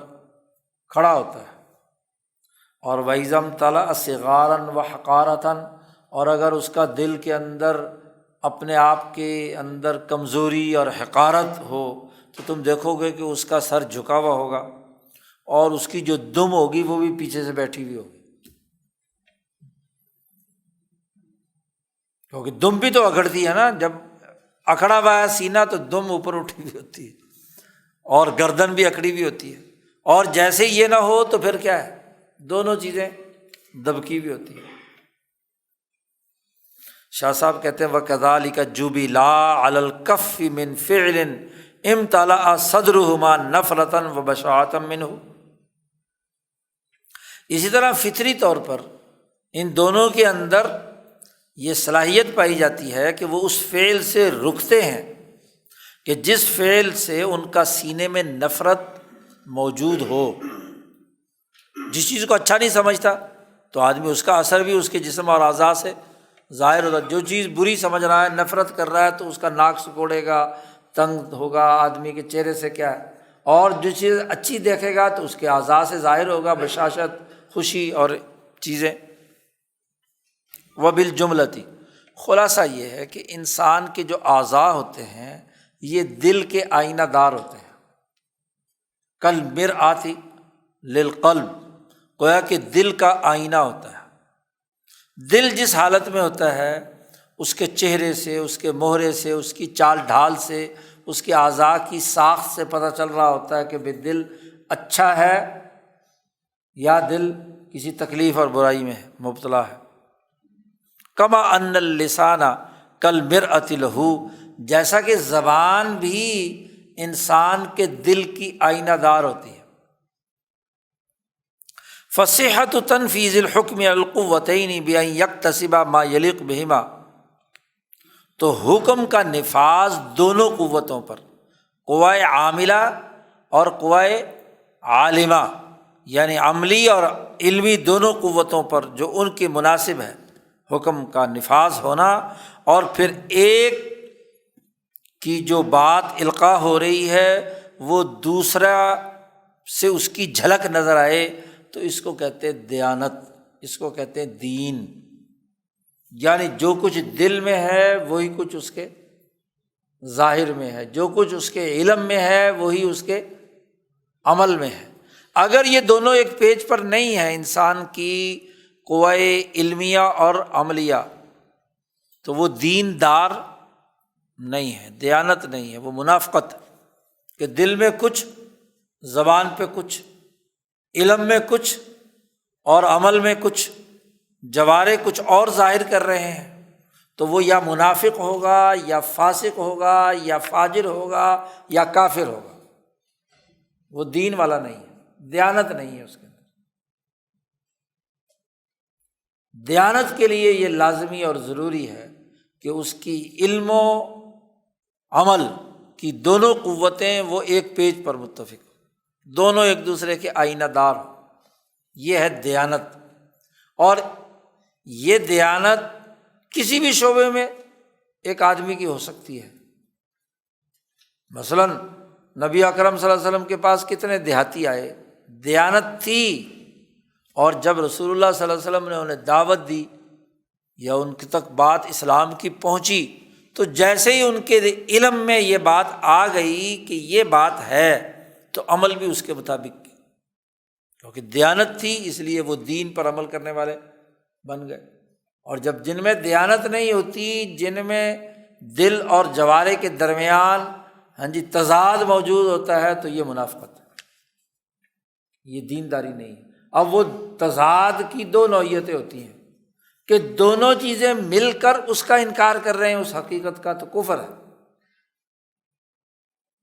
اور اگر زبان سے اقرار ہو رہا ہے لیکن دل سے انکار ہو رہا ہے جی، تو وہ کیا ہے؟ منافقت۔ اور پھر اس منافقت کی ذیلی اقسام فسق ہے، فجور ہے، وغیرہ، بد عملی ہے۔ شاہ صاحب کہتے ہیں ذرا دیانت کو سمجھتے ہوئے، کم من رجل ملآن الصدر من التعظیم، کتنے ہی لوگ ہوتے ہیں جن کا سینہ بھرا ہوا ہوتا ہے کسی چیز کی عظمت سے، لیکن لا یہتدی جوارحہ لمحاکاتہ اللہم الا برسم او تقلید، ان کے اعضاء اس تعظیم کی حکایت نہیں کر رہے ہوتے سوائے اس کے کہ وہ جو لوگ رسم کر رہے ہیں تو وہ رسم سے متاثر ہے۔ دل میں تو عظمت ہے لیکن رسم جو ہے یا تقلید جو ہے اس کی وجہ سے وہ تقلید کر رہا ہے، یعنی اعضاء تقلید کر رہے ہیں یا رسم کی پابندی کر رہے ہیں، حالانکہ سینے میں عظمت موجود ہے۔ مثلاً حدیث پاک میں آتا ہے ہرقل کے دربار میں جو ابو سفیان کی پوری گفتگو ہوئی ہے، تو اس گفتگو کے نتیجے میں ہرقل کا سینہ عظمت سے بھرا ہوا ہے۔ رسول اللہ صلی اللہ علیہ وسلم اس نے یہاں تک کہا کہ اگر میں ان کے دربار میں حاضر ہوتا تو آپ صلی اللہ علیہ وسلم کے پاؤں دھو کر پیتا۔ یہ بھی اس نے کہا کہ ایک دن ان کی حکمرانی میری اس قدموں کے نیچے کی سرزمین پر ہوگی، اور اس کی اساس پر اس نے لوگوں کو بند کمرے میں اپنے درباریوں کو جمع کر کے یہ ایک دفعہ مشورہ بھی دیا کہ اگر تم دنیا میں ترقی چاہتے ہو تو اس نبی کی اطاعت کر لو۔ لیکن وہ لوگ اتنے نفرت سے بھاگے، لوگ رسم، اس نے کہا یہ میری حکمرانی ختم ہو جائے گی جی۔ بخاری میں جیسا کہ اس کی تفصیلات ہیں۔ اب دل تو عظمت سے بھرا ہوا ہے لیکن وہ رسم یا وہ تقلید جو پورے ماحول کی تھی اس کی وجہ سے اس کو کلمے کی توفیق نہیں۔ ایسے ہی شاہ صاحب کہتے کتنے ہی آدمی ہیں جن کا سینہ بھرا ہوا ہوتا ہے علمی طور پر کہ زنا ایک کبیح عمل ہے، قباحت زنا یا کسی بھی گناہ کرنے کی برائی کے سلسلے میں ان کا سینہ بھرا ہوا ہوتا ہے، لیکن ثم اذا بغت الطبیعۃ بغیا، جب طبیعت بغاوت کرتی ہے اور اس میں جوش ابھرتا ہے تو وہ اپنے علم کے مطابق اس برائی سے بچتا نہیں ہے، کر گزرتا ہے، جوارے اس کے کام کر دیتے ہیں۔ تو یہ دیانت کے خلاف بات ہے جی، دین کی اصل حقیقت اس کے اندر نہیں، دیانت نہیں پائی جاتی۔ تو دیانت داری میں ظاہر و باطن کا ایک پیج پر ہونا، علمی قوتوں اور عملی قوتوں کا ایک پیج پر ہونا، یہ دیانت ہے۔ یہاں حضرت نے ایک واقعہ اور قصہ سنایا ہے، ایک تابعی بزرگ ہیں، فقہائے سبع میں سے ہیں، مدینہ منورہ کے جو 7 بڑے بڑے فقہا مشہور تھے وہ ہیں۔ حضرت سلیمان ابن یسار تابعین میں سے ہیں، ان کا ایک قصہ حضرت نے یہاں بیان کیا ہے جو حافظ ذہبی نے تذکرۃ الحفاظ میں ان کے تذکرے میں بیان کیا ہے۔ سلیمان ابن یسار یہ حضرت ام المومنین میمونہ جو حضور صلی اللہ علیہ وسلم کی زوجہ محترمہ ہے ان کے غلام ہے، مولا ہے۔ سلیمان ابن یسار وکان من اشب الناس، وہ نوجوان تھے، بہت لوگوں میں بہت اچھے گبرو جوان آدمی جسے کہنا چاہیے، اور بہت ہی خوبصورت تھے، اجملہم، لیکن بہت ہی متقی تھے، اوراعہم۔ اب ہوا کیا کہ مدینے کے قریب ایک دیہاتی عورت کہیں گاؤں سے آئی، وہ خود بھی بہت خوبصورت تھی، اس کی نظر پڑی حضرت سلیمان ابن یسار پر، رأتہ اعرابیۃ لم یر الراؤون مثلہا، وہ عورت خود ایسی تھی کہ کبھی اس جیسی عورت کسی نے نہیں دیکھی، جیسا کہ آگے کہہ رہے ہیں شاہ صاحب، کأنہا فلقۃ قمر، گویا کہ چاند کا ٹکڑا تھی، فشغفہا حبا، اس عورت کے دل میں حضرت سلیمان ابن یسار کی محبت گہرے طور پر پیدا ہو گئی۔ وارتصدت خلوتاً قد خلت علیہ وسفرت عن وجہہا، اب وہ طاق میں لگی ہوئی تھی کہ سلیمان بن یسار کسی وقت اکیلے ہوں تو اور میں ان کے کمرے میں داخل ہو جاؤں، داخل ہو گئی جی، اور اپنا چہرہ پردہ اتار دیا، کانہا فلقۃ قمر، چہرہ ایسا تھا جیسے چاند کا چہرہ ہو، اور اس نے گناہ کی دعوت دی۔ وقالت، کہنے لگی، ہاتھ ایھا الرجل، آؤ اے آدمی، برائی کی دعوت دی۔ اب سلیمان ابن یسار نہیں سمجھ پایا کہ یہ کہنا کیا چاہتی ہے۔ فلم یفہم ما ارادت ہو، جو اس کا ارادہ تھا وہ سمجھ نہیں پائے، تو اس نے کہا، او میں یہ کہہ رہی ہوں تمہیں کہ انما ارید التی یریدها الرجل من امرأتہ، میں چاہتی ہوں کہ جیسے کوئی مرد اپنی بیوی سے تعلق قائم کرتا ہے وہ میرا ارادہ ہے، تو دعوت گناہ دے رہی ہے۔ جیسے ہی اس خاتون نے یہ بات کہی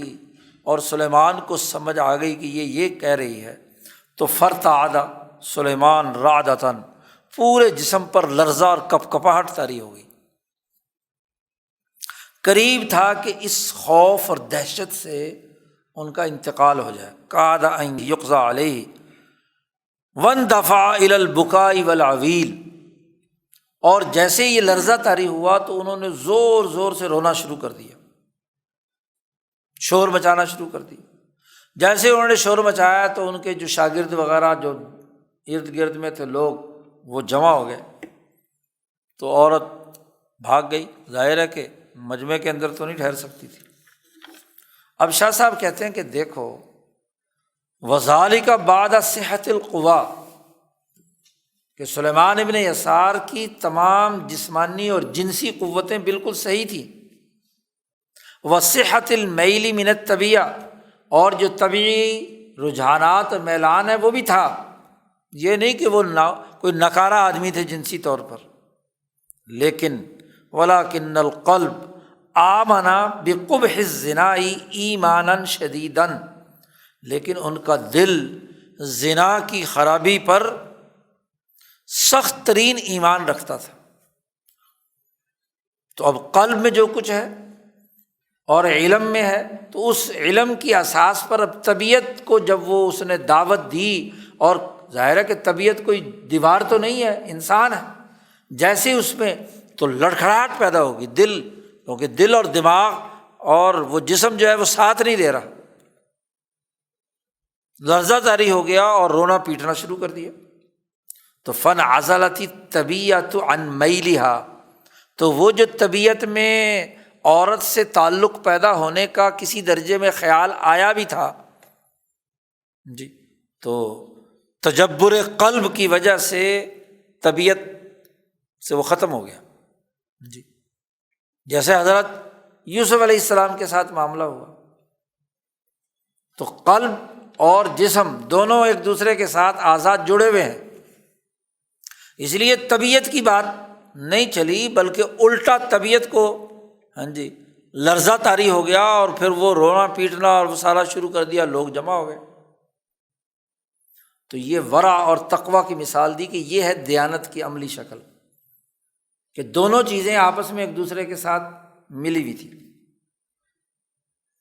شاہ صاحب کہتے ہیں عجیب بات ہے، وَكَم مِّن رَجُلٍ جَرَى رَسْمُ قَوْمِهِ بِأُسْلُوبٍ مَّا فِيهِ ضِيَافَاتُهُمْ وَأَيَّامُهُمْ، کتنے آدمی ہوتے ہیں کہ وہ اپنے قوم کے رسم و رواج یا وہاں جو جاری سسٹم ہے اس کے مطابق وہ اسلوب اختیار کرتے ہیں اپنی مہمان نوازی میں، اپنا جو کوئی دن منانا ہوتا ہے عید وید کا، یا کسی کے رونے پیٹنے پہ اور اس پہ وَرُكُوبُهُمْ، ان کے سواری کا یا چلنے کا، تو فَارْتَكَزَتِ الْقَضْيَةُ الْمَشْهُورَةُ فِي قَلْبِهِ،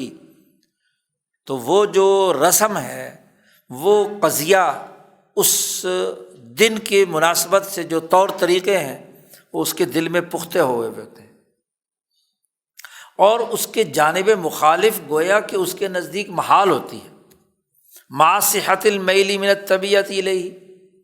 اگرچہ طبیعت کا میلان کسی اور چیز کی طرف ہو بھی صحیح، لیکن چونکہ رسم یہ ہے، اور وہ جو خاندان کی، برادری کی یا قوم کی یا ماحول کی جو رسم ہے، آدمی وہ اور طبیعت کو ساتھ لے کر چلتا ہے۔ اگر اس کے خلاف کوئی خیال بھی آئے تو عموماً وہ کیا ہے، مقابلہ نہیں کر پاتا۔ شاہ صاحب کہتے ہیں یہ جو دیانت کا خلق ہے چھٹا، اس سے 3 ذیلی خلق پیدا ہوتے ہیں۔ ورع، تقویٰ جسے کہتے ہیں، عبادت، کہ اس کا ظاہر و باطن، اس کے اعضاء اور جوارح، اس کا قلب اور اس کا علم دونوں ایک پیج پر عبادت کریں۔ اسی طریقے سے والصدق، اس دیانت کے خلق کا ذیلی خلق ہے سچائی، کہ جو کچھ علم میں ہے، جو کچھ قلب میں ہے، وہی کچھ اس کی زبان یا اس کے اعضاء سے ظاہر ہو رہا ہے، دونوں کا ایک پیج پر ہونا۔ تو صدق، عبادت، اور عبادت نام ہی اس بات کا ہے کہ انسان جو کچھ کسی کی غلامی اور عبادت میں کر رہا ہے، ایاک نعبد و ایاک نستعین، تو اس تعلق میں وہ اس کی علمی اور عملی قوتیں ایک پیج پر ہیں، دل میں اتنی چیزیں راسخ ہو گئیں۔ تو نماز گویا کہ وہ دل سے پڑھ رہا ہے، علمی اپنی قوتوں کو استعمال میں لا رہا ہے اور عملی قوتوں کو استعمال میں لا رہا ہے، وہ امثالہ، اور اس طرح کے اخلاق اس کے ذیل سے پھوٹتے ہیں، دیانت کے ذیل سے۔ اخبات الی اللہ بھی عبادت ہے نا، اسی سے پھوٹتا ہے۔ 7واں اور آخری خلق الصمت الصالح، سمت الصالح کی تعریف کی ہے۔ سمت کا لفظی معنی تو ہے واضح راستہ، الطریق الواضح، الصالح عمدہ۔ شاہ ولی اللہ صاحب نے ایک حدیث سے بھی اس کی تعریف کی ہے، نیچے ہم نے حاشیے میں وہ نقل کی ہے کہ رسول اللہ صلی اللہ علیہ وسلم نے فرمایا کہ یہ جو سمت صالح ہے، یہ بھی انسان کے اندرونی اخلاق میں سے نبوت کے 25ویں حصوں میں سے ایک 25واں حصہ ہے، السمت الصالح۔ شاہ صاحب نے فیض الحرمین میں بھی اس کی وضاحت کی ہے، وہ بھی یہاں نیچے نقل کر دی ہے۔ اور وہاں شاہ صاحب نے بیان کیا ہے کہ انسان کے نفس ناطقہ کا تیقظ، اس کے اندر یہ ایک ہوتی ہے نوم کی حالت، سونے کی حالت، اور ایک ہے جاگنے کی حالت، کہ انسان کا نفس ناطقہ اپنے تمام اعمال و افعال کے اوپر اس کا تیقظ ہو، جاگ رہا ہو۔ وہ تمام اعمال و اخلاق جو اس کے درمیان اور اللہ کے درمیان ہے، یا اس کے درمیان ہے اور دوسرے انسانوں کے درمیان ہے، یعنی انسان دوستی اور خدا پرستی دونوں دائروں میں، اور پھر وہ اس کی اساس پر ایک سسٹم بنائے۔ سمت صالح میں یہ بھی ضروری ہے، وَاِحْتِدَائِهَا لِنِظَامٍ صَالِحٍ فِيهَا يَرْضَاهُ اللَّهُ تَعَالَى مِنْ عَبْدِهِ، کہ وہ ایک بہترین نظام بنائے جس کے اندر سمت صالح ہوتا ہے، وہ نہ صرف اپنے وجود میں بلکہ اس کا عملی نظام بھی قائم کرتا ہے۔ گویا کہ اس کے اندر اتنی فقاہت، اتنی شعور، اتنا ملکہ پیدا ہوتا ہے کہ بغیر کسی گہری سوچ اور تفصیلی مطالعے کے وہ ایک بہترین سسٹم بنانے کی صلاحیت اور استعداد اس کے اندر شعور موجود ہو۔ شاہ صاحب اس کی وضاحت کرتے ہوئے یہاں تعریف کرتے ہیں کہ صحت قوام القلب فی الحکم علی المعاملات والعلاقات من القوا، دل کی مضبوطی، دل کا قوام، اور یہ دل کا مضبوطی اور قوام بھی پورے صحت کے ساتھ، ایسے طریقے سے کہ جو حکم قلب نافذ کر رہا ہے، کیونکہ قلب فیصلہ کرتا ہے، کوئی آرڈر دیتا ہے، تو حکم دینے میں قلب مضبوط ہو اور صحت مند ہو، وہ حکم جو معاملات پر اس نے کوئی ڈیسیژن لینا ہے یا کوئی تعلقات جو قوتوں کے جتنے بھی ہیں ان پر دینا ہے، تو فلا یزعجہ حاجس وہم او خیال او تأثر خلط و منی عما جرى آلتہ علیہ، یعنی اس حکم کے نافذ کرنے میں، اس کو استعمال میں لانے میں قلب اتنا قائم و دائم ہو، بلکہ قوام ہو، جی اس کے اندر اتنی الرجال قوامون علی النساء، تو قوام ایسا ہو کہ کوئی وہمی خیال بھی اس کو اپنے حکم کے نفاذ میں رکاوٹ نہ ڈالے، کوئی خیال بھی، کوئی کسی قسم کا کسی خلط کا تاثر، 4 اخلاط کا پیچھے ذکر ہوا تھا، سودا صفرا بلغم خون، تو کسی خلط کے زیر اثر آ کر قلب اپنے حکم کے نفاذ کے سلسلے میں پیچھے نہ ہٹے، یا منی کا غلبہ ہوا اس کے اندر، تو اس کے وجہ سے کیا ہے، کوئی اس کے حکم کے نفاذ میں رکاوٹ پیدا ہو رہی ہو تو اس کا بھی وہ نہ تسلیم کرے، عام طور پر عما جرى آلتہ علیہ۔ اور ولا یضطرب بعض افاعیلہ عن بعض، اور نہ ہی اس کے افعال کے اندر کوئی اضطراب یا انتشار ہو، جو فیصلہ اس نے کر لیا ہے، جو حکم اس نے آرڈر دے دیا ہے قلب نے قوام کی حیثیت سے، سسٹم کو بنانے کی حیثیت سے، تو اس کے تمام افعیل جڑے ہوئے ہوں، ان میں کوئی انتشار کی کیفیت نہ ہو، مکمل طور پر اس کا نفاذ ہو۔ فَيُنَاسِبُ بَعْضُهَا السُّودَةَ وَالْكِبْرَ وَالْجَبْرُوتَ وَبَعْضُهَا الصِّغَارَ وَالْهَوَانَ وَالذِّلَّةَ۔ اب جو اس کے افعال صادر ہو رہے ہیں وہ 2 طرح کے ہو سکتے ہیں، بعض تو وہ ہیں جو سرداری کے لائق ہیں، وہ اگر سردار ہے، رہنما ہے، کبر جبروت، تو قلب میں اگر قوامیت پائی جاتی ہے تو پھر تو کیا ہوگا، وہ اس کے حکم کے نفاذ کے سلسلے میں وہ گویا کہ حقیقت میں وہ سید ہوگا، سودت سردار رہنما ہوگا، کبر ہوگا، اس کے اندر جبروت اپنی بات کو نافذ کرنے کی اہلیت اور صلاحیت ہوگی۔ اور بعض وہ ہیں خلق کہ جن میں صغار ہے، ذلت ہے، حکم ناقص سا ہے، کمزور سا ہے، ذلت قبول کی ہے، اس نے چھوٹا پن ظاہر کیا ہے، رہنما نہیں ہے، ہوان ہے، ذلت ہے۔ تو شاہ صاحب کہتے ہیں کہ اس خلق کا اثر 2 صورتوں میں ہوتا ہے، ایک تو یہ کہ اخلاق اور افاعیل اور ملابسات من الثوب والزی، اس کے تمام اخلاق ایک دوسرے سے جڑے ہوئے ہوں گے، اس کے تمام افعال بھی ایک دوسرے سے جڑے ہوئے ہوں گے، اس کے ملابسات حتیٰ کہ وہ جس درجے کا ہوگا، اس کے لباس کی وضاحت، اس کی جسم کی ساخت، اس کا رہنے سہنے کا انداز اور اسلوب، وہ بھی ایک خاص پیٹرن لیے ہوئے ہوگا۔ جس میں سرداری کے اوصاف ہوتے ہیں تو اس کے لباس، اس کا اٹھنا بیٹھنا، اس کی گفتگو، اس کے اخلاق، اس کے فیصلے بھی سرداروں والے ہوتے ہیں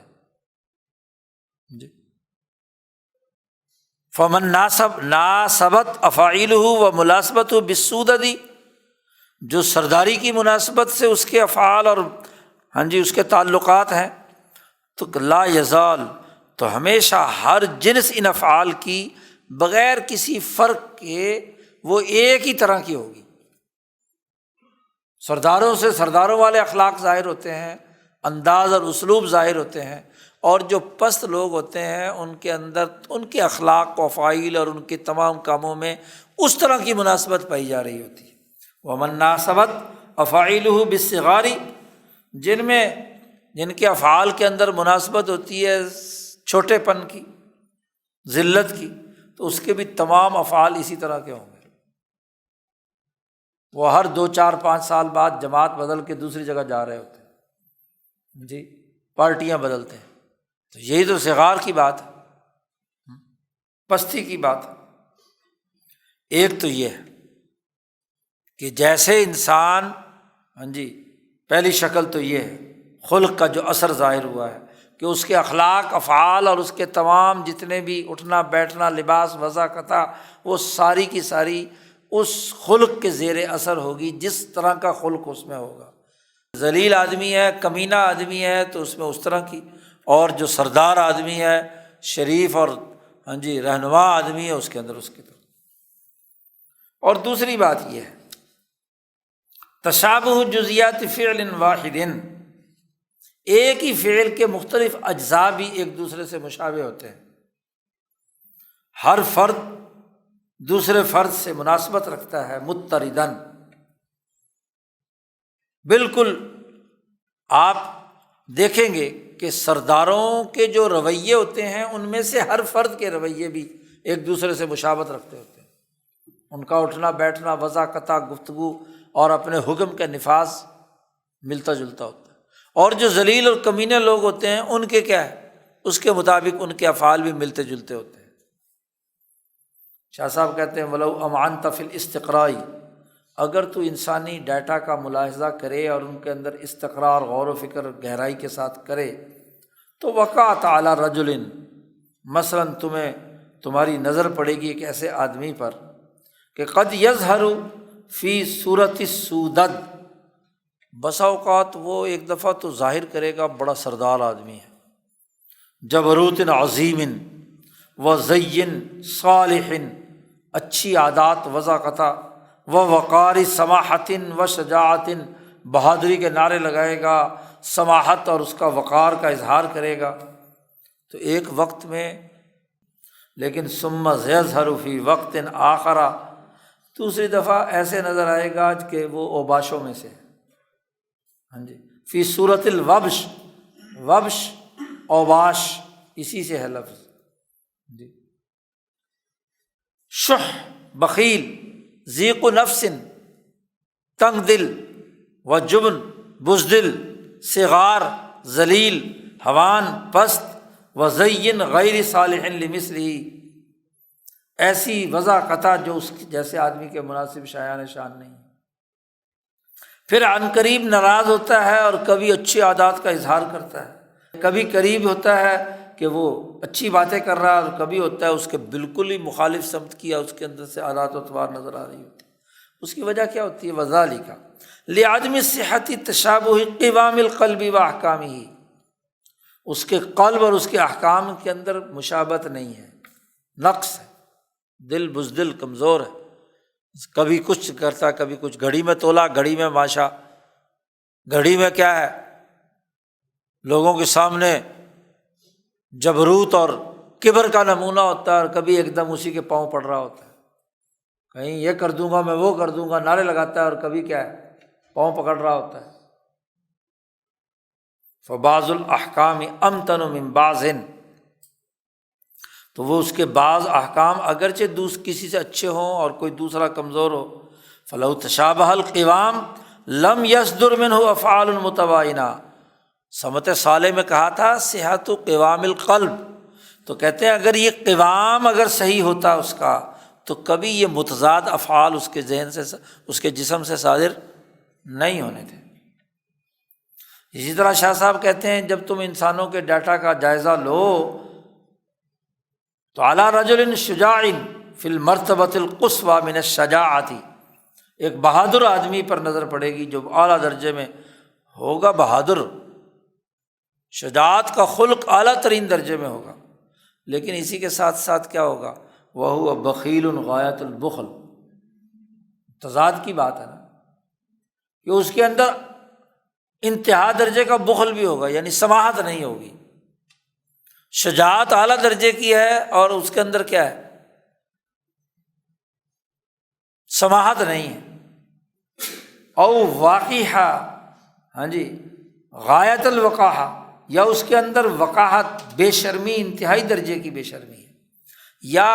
بہادر تو ہے لیکن اعجم اللسان، گفتگو نہیں کر سکتا، مجمع کے اندر کوئی بیان نہیں کر سکتا، فصاحت نہیں ہے اس کے اندر۔ تو شاہ صاحب کہتے ہیں کہ دیکھو، یعنی عفت نہیں ہے دوسرے والے میں، یعنی یہ اخلاق جو 6 ہیں پیچھے گزرے ہیں، سمت صالح یہ ہے کہ یہ سارے اخلاق جو ہیں وہ ایک انسان کے اندر ایک دوسرے سے ملتے جلتے موجود ہونے چاہیے۔ گویا کہ سمت صالح میں تمام کے تمام پیچھے والے 6 اخلاق پائے جائیں تو سمت صالح بنتا ہے۔ اس لیے یہ نبوت کے 25 حصوں میں سے ایک 25واں حصہ، ایک حصہ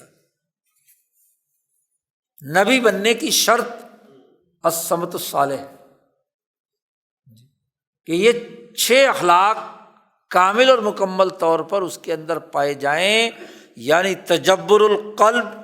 توسق القلب، تیہ القلب، اس سے متعلق جتنے بھی چیزیں ہیں پیچھے 6 گزری ہیں وہ سب کی سب اس کے اندر پائی جائیں، اور پھر ان کے درمیان ایسا قوام ہو، ایسا عمدگی کا ربط ہو کہ اس کے اخلاق، اس کے افعال، اس کے تمام ظاہر ہونے والی تمام چیزیں، اس کا لباس، اس کی وضاقت، اس کی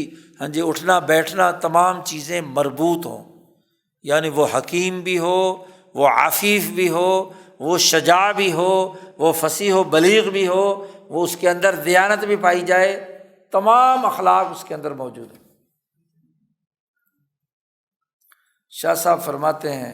کہ یہ جو خلق ہے، جو سمت صالح ہے، اسی خلق سے بردباری، حیا، کیونکہ حکمت ہوگی تو بردبار ہوگا، عفت ہوگی تو حیا ہوگی، صبر علی المکارہ، بہادری ہوگی تو مصیبتوں کو برداشت کرنے کا اس کے اندر جذبہ ہوگا، والدوام علی الاعمال، تمام اعمال پر استقامت بھی اسی لیے ہوگی، اخلاق حسنہ بھی ہوں گے، اور وَيَذْهَبُ مِنْهُ عُرُوقٌ فِي أَعْمَاقِ الزَّرَافَةِ، اور ایسا آدمی سے کی رگیں جو ہیں اس کے قلب سے، وہ اس کی ظرافت کی رگوں کو بھی ان کے اندر بھی اثر رسوخ کرتی ہیں، ظرافت کی گہرائی میں ہوتی ہیں۔ اس لیے ایسا آدمی جو ہوتا ہے جس کے اندر یہ سارے اخلاق بیک وقت پائے جائیں تو اس کا لباس بھی اس کی مناسبت سے ہوتا ہے، وہ اس لباس کو بھی کیا ہے اپناتا ہے جو ان تمام اخلاق کا مظہر ہو۔ پست لوگوں کا، چھچھورے لوگوں کا لباس نہیں پہنتا، وقار والا، عزت والا، افتخار والا، سرداری والا لباس، جیسا کہ آگے ارتفاقات کی بحث میں آئے گا، معیشت کے آداب کے ضمن میں کہ مرد باوقار لباس پہنے، اور اس زمانے کا جو باوقار لباس تھا اس کی تفصیلات آگے شاہ صاحب نے دی ہیں۔ عورت جو ہے وہ باوقار لباس پہنے، تو وہ لباس بھی اس کی مناسبت سے اختیار کرتا ہے۔ بازاری اور کمینے لوگوں کا، پست لوگوں کا لباس استعمال نہیں کیا جاتا۔ ایسے ہی وَمِنَ الْجُلُوسِ، بیٹھنا چلنا، اس کے مطابق بھی ہیئتاً مناسبہ لمثلہ، اس کی مناسبت سے ہی وہ اس کا اٹھنا بیٹھنا چلنا تمام چیزوں میں ہوتا ہے۔ تو 6 اخلاق کا مجموعہ ہے یہ السمت الصالح، جس میں قلب کی طاقت اور قوت، توسق، جزم، تجبر اور قوام، اور اس کے درمیان توسق کے طور پر موجود ہو، اور اس کے نتیجے میں یہ سب اخلاق بحیثیت مجموعی اس میں پائے جائیں، اور نہ صرف اخلاق بلکہ افعال، بلکہ اس کا اٹھنا بیٹھنا، اس کے لباس، اس کی وضاقت مکمل طور پر ہو، یہ سمت الصالح ہے۔ شاہ صاحب نے اس فصل کے آخر میں ایک ذیل بھی لکھا ہے، اس میں بڑی بنیادی باتیں ارشاد فرمائی ہیں کہ اخلاق کاملہ کی جزیات کیا ہوتی ہیں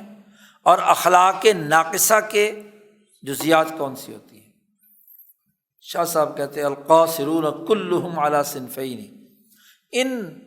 جو اخلاق 7 بیان کیے ہیں اور جن میں 7واں خلق تمام اخلاق کا مجموعہ ہے، ان کے مقابلے میں جو کم تر درجے کے لوگ ہوتے ہیں، قاصرون، جن میں حکمت کی کمی، عفت کی کمی، جن میں کیا ہے شجاعت کی کمی، ان میں دیانت کی کمی، اس میں فصاحت و بلاغت کی کمی، تو شاہ صاحب کہتے ہیں کلہم علی صنفین، جتنے بھی قاصرون ہیں، جو تامل مزاج نہیں ہیں، سمت صالح کی اعلیٰ درجے کی کیفیت نہیں رکھتے، اس سے کم تر درجے کے، ان کی دو قسمیں ہیں۔ صنفن، ایک تو وہ ہوتے ہیں کہ فرط مزاجہم الی اللین والضعف والصغار والہوان، ان کے مزاج میں افراط و تفریط ہوتا ہے نا، تو ان میں تفریط پائی جاتی ہے، ان کے مزاج میں نرمی کی طرف، کمزوری کی طرف، ذلت کی طرف اور رسوائی کی طرف۔ اور دوسری قسم وہ ہوتی ہے کہ جن کے افراط مزاج کا افراط پایا جاتا ہے، ان میں افرط مزاجہم الی التشدد والقسوہ والجبروت، ان کا مزاج کا جو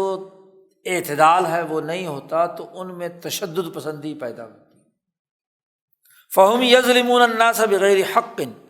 یہی لوگ ہوتے ہیں جن میں مزاج کا افراط جو ہے وہ ان کو ناحق انسانوں پر ظلم کرواتا ہے، اور دراصل یہ لوگ جو ہوتے ہیں سباع الانس، وہ انسانوں میں گویا کہ چیرنے پھاڑنے والے درندے، یہ درندہ صفت ہوتے ہیں۔ تو اخلاق کا قصور ہے ان میں کہ وہ درندے بن گئے، یا درندے ہوتے ہیں یا کمینے ہوتے ہیں۔ جو السمت الصالح یا ان اخلاق کے حامل نہیں ہوتے، وہ دو طرح کے ہوتے ہیں۔ اب شاہ صاحب فرماتے ہیں کہ وَأَفْرَادُ الْإِنسَانِ كَالْأَعْضَاءِ لِلْعِنَایَةِ الْأَزْلِیَةِ الرَّحْمَانِیَةِ الْمُنْعَقِدَةِ فِی صُورَةِ نوع الْإِنسان، انسان کی نوع کی جو شکل و صورت عنایت ازلیہ رحمانیہ میں بنی ہوئی تھی، اس کے تمام افراد انسانی اعضاء ہیں، تمام بنی آدم کے تمام افراد اس صورت نوع انسانیہ کے گویا کے اعضاء ہیں۔ تو فَإِذَا صَلُحَتِ الْأَعْضَاء، اگر سارے کے سارے بالفرض اعضاء اعلیٰ معیار کے ہوں، صحت تامہ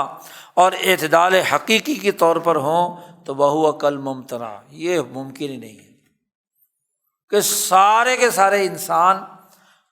کامل اعلیٰ اخلاق کے، سمت صالح کے اور تمام ہر حوالے سے اعلیٰ اخلاق کے حامل ہوں۔ ایسا ہونا اس دنیا کے اندر ممکن نہیں ہے، ممتنع ہے۔ جیسے مثلاً شاہ صاحب نے کہا کہ مثلاً زید کا صحت مند ہونا، ایسے طور پر کہ اس کے تمام خلطیں سودا صفرا خون بلغم اور اس کے تمام اعضاء افراط و تفریط سے بالکل پاک ہوں، تو ایسا ہونا جیسے ممکن نہیں ہے۔ بندہ بشر ہے، کوئی نہ کوئی کیا ہے، اعضاء میں کوئی نزلہ زکام، کوئی بیماری، کوئی خرابی، ہاں جی، وہ ہو سکتی ہے۔ للبرہان الذی ہوا وظیفۃ الطب، جو طبی نقطۂ نظر سے ہاں جی انسان کی صحت کا تعین ہوتا ہے، تو ایک آدمی مکمل طور پر پرفیکٹ ہو، صحت مند ہو طبی نقطۂ نظر سے، جیسے یہ ممتنع ہے ہاں جی سارے کے سارے انسان کا ہونا، ایسے ہی سارے کے سارے انسانوں کا اخلاق اعلیٰ کے مطابق ہونا یہ بھی کل ممتنع ہے۔ تو جب یہ بات واضح ہو گئی، اصول واضح ہو گیا، تو فلذلک انحصر الکلام فی الہیئۃ القریبۃ من ہذہ الصحہ، کہ یہ گفتگو گویا کہ یہاں تک آ گئی کہ انسان میں اخلاق کے اعتبار سے ایسی حیت اور شکل و صورت چاہیے جو اس صحت کے قریب ترین ہو۔ وَهِيَ انجبار الافراط بالتفریط، کہ جو افراط و تفریط ہے اسے دور کیا جائے، یعنی جن کے اندر اخلاق کی پستی ہے ان کو تھوڑا سا اوپر اٹھا کر ہاں جی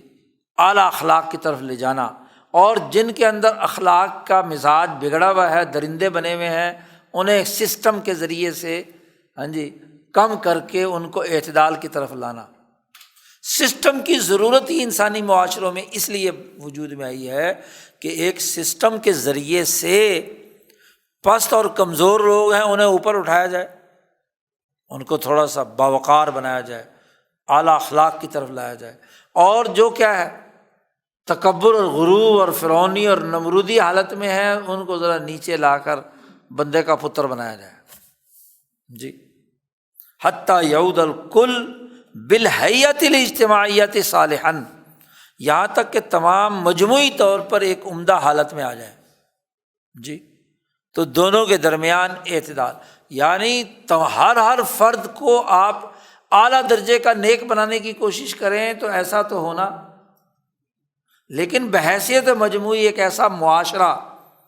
ایک ایسا اس معاشرے میں سسٹم کہ جس کے ذریعے سے ناقصین یا قاصرین کی جو کمزوری ہے افراط یا تفریط کی، اسے دور کر کے صحت کی کیفیت کے قریب قریب لایا جائے۔ سسٹم کی ضرورت انسانی معاشرے میں اسی لیے ہے۔ جو سسٹم اس افراط و تفریط کو ٹھیک نہیں کرتا وہ سسٹم فاسد ہے، درندہ صفت انسانوں کی سپورٹ کرتا ہے یا پست لوگوں کے پیچھے جا کر پستی کی طرف قوم کو لے جانا چاہتا ہے، تو وہ سسٹم فاسد ہے۔ سسٹم وہ صحیح ہے، عدل والا عادلانہ نظام کہ جو افراط و تفریط کو ختم کر کے بحیثیت مجموعی ایک سوسائٹی میں اعتدال پیدا کرے۔ شاہ صاحب کہتے ہیں والفاقد لتلک الاخلاق الفاضلہ، اب یہ جو اخلاق فاضلہ جن میں کم درجے کے ہیں، قاصر ہیں، ان کی ممکنہ طور پر دو صورتیں بن سکتی ہیں۔ لا یخلو من ان یکون، مثلاً وہ تامل مزاج تھا، مزاج تو اس کا صحیح تھا، انما صدہ عن تکونھا قلۃ الوقوع فی مظانھا، لیکن رکاوٹ یہ پیدا ہوئی کہ اس تامل مزاج کو ایسا ماحول نہیں ملا کہ جس کے ذریعے سے وہ اپنے اچھے اخلاق کا اظہار کر پائے۔ جی، مثلاً عمر فاروق جو ہے تامل مزاج ہے، لیکن آپ صلی اللہ علیہ وسلم کی آمد سے پہلے جس کفر کے ماحول میں ہیں وہاں ماحول نہیں ملا کہ جس میں وہ اپنے معتدل مزاج کی حالت کو ظاہر کر پائیں، تو ایک اس درجے کا ہوتا ہے، اور ایک ناقص المزاج ہوتا ہے بإزاء نقصان المادۃ التي قبلت الصورۃ الشخصیہ، اس کے مزاج میں اتنا نقص ہے کہ اس کا مادہ اپنی صورت شخصیہ کے اعتبار سے ہی اتنا فاسد ہے کہ وہ ماحول بھی مل جائے تو وہ ٹھیک نہیں ہوگا۔ اب پہلے والا جو آدمی ہے تامل مزاج، اس کو نفع ہوتا ہے کہ اگر وہ اخلاق کاملہ والوں کی صحبت میں رہے، علی صفت الاحسان ان کی ملازمت اختیار کرے، ان کو اپنی زندگی میں لازم پکڑ لے، اور والاصغاء الی حکایاتہم، اور ان اعلیٰ اخلاق والے لوگوں کے قصے کہانیاں سن کر ادھر متوجہ ہو جائے، اور والجزم، اور اسے یہ یقین پیدا ہو جائے کہ آدمی کی کامیابی دنیا اور آخرت میں اسی درجے میں ہے، تو اس کو نفع ہو سکتا ہے۔ سسٹم بنانا خواہ خلافت باطنہ کا ہو، تنظیم کے دائرے میں ہو، یا اس تنظیم کے ذریعے سے نظام بنانے کا مقصد یہ ہے کہ جو دنیا میں تامل مزاج ہیں لیکن ماحول اور سسٹم کی خرابی کی وجہ سے ان کے اخلاق ظاہر نہیں ہو رہے، تو ان کو ایک پلیٹ فارم مہیا کیا جائے، ایک ماحول دیا جائے کہ جس ماحول میں وہ اپنے اخلاق کی پرورش کر کے اعلیٰ اخلاق والے بنے، صحت مند بنے۔ اور یہ جو دوسرے طرح کا انسان ہے جس کے اندر مزاج میں اس کے مادے میں ہی خرابی ہے، تو لا ینفعہ شیء، اس کو تو کوئی چیز نفع نہیں دے سکتی۔ ہاں یہ ہو سکتا ہے کہ اذا توجہ الی اللہ تعالی وسار الیہ، جب اللہ کی طرف متوجہ ہو اور ادھر وہ سفر طے کرے اخلاص کے ساتھ، تو غشیت الرحمہ، اور اللہ تعالیٰ اپنی رحمت میں اس کو ڈھانپ لے اور اس کی ناسوتیت بدل دے، اس کا انسان ہونے کی جو ساخت ہے اس کے اندر کوئی تبدیلی اللہ کی کرم سے اور رحمت سے آ جائے، تو فیکون حینئذ جابرا لنقصانھا، تو اس کا جو نقصان ہے اس کا جبیرہ کے لیے اس کو کوئی اخلاق معاشیہ، اچھے اخلاق معاشیہ اس کو مہیا کر دیے جائیں دنیا میں زندگی بسر کرنے کے، تو اس کے نتیجے میں اس کے اندر کوئی تبدیلی آ جائے تو ہو سکتا ہے۔ تو نظام بھی اسی لیے ہے کہ جو ناقص المزاج ہیں اس طرح کے، ان کو بھی ماحول فراہم کیا جائے کہ شاید اس ماحول کے تقلیدی طور پر اس رسم کی پابندی کرنے کے نتیجے میں، ڈسپلن کی پابندی کرنے کے نتیجے میں ان کی حالت بدل جائے۔ فتدبر، شاہ صاحب کہتے ہیں یہاں اس معاملے پہ غور و فکر کرو اچھی طرح۔ اور پھر شاہ صاحب کہتے ہیں جو ہم نے پیچھے اخلاق بیان کیے ہیں، تو والشجاعۃ قد ينقلب شحًا، بہادری کبھی کبھی بخل کی طرف لے جاتی ہے، انسان بخیل ہو جاتا ہے۔ وکذالک بعض الاخلاق، اسی طرح بعض اخلاق بھی بعض سے بدل جاتے ہیں۔ تو شاہ صاحب کہتے ہیں والناظر فی جزیات احکام الاخلاق، جو آدمی اخلاق کے احکامات کی بجزی اور باریک باتوں کو پر نظر رکھتا ہے، اس پر ہماری ان باتوں میں سے کوئی بات بھی مخفی نہیں رہے گی انشاء اللہ تعالی۔ اگر وہ ان باریکیوں کی طرف نظر رکھے گا تو اسے کیا ہے، یہ جو باتیں ہم نے بیان کی ہیں یہ مخفی نہیں رہیں گی۔ لیکن وہی ہے جو غور و فکر کرے گا، توجہ کرے گا۔ اس کا مطلب یہ ہوا کہ اخلاق اس وقت تک درست نہیں ہوتے جب تک ایک نظام صالح نہ پیدا کیا جائے، تاکہ اس ماحول کے اثرات سے نکل کر جو اس کے اندر اخلاق کا نقص یا کمزوری ہے، درندہ صفتی ہے یا ذلت اور پستی کی ہے، دونوں کو دائرے سے نکالنے کے لیے ایک سسٹم کی ضرورت ہے، حیات اجتماعیہ صالحہ کی ضرورت ہے۔ اس لیے انبیاء علیہم السلام آ کر وہ جماعت بناتے ہیں، وہ اجتماعی شکل اور نوعیت بناتے ہیں، وہ سسٹم بدلتے ہیں جس کے ذریعے سے تمام کو یکساں مواقع ملیں، اپنی اپنی صلاحیتوں کے مطابق وہ اس اجتماعیت کا حصہ بن کر اعلیٰ اخلاق کے حامل بنے، اور اعلیٰ اخلاق کے حامل ہونے کے نتیجے میں دنیا میں بھی اور آخرت میں بھی کامیابی حاصل کریں۔ تو یہ بنیادی اخلاقیات جو امام نوع انسانی کی طرف سے انسانوں پر آتے ہیں، اس کی تفصیلات شاہ صاحب نے یہاں بیان کر دی۔ اگلی فصلوں میں ارتفاقات جو آتے ہیں امام نوع انسانی سے، اس پر گفتگو ہوگی انشاءاللہ، اگلے بدھ کو اسے پڑھیں گے۔ اللہم صلی اللہ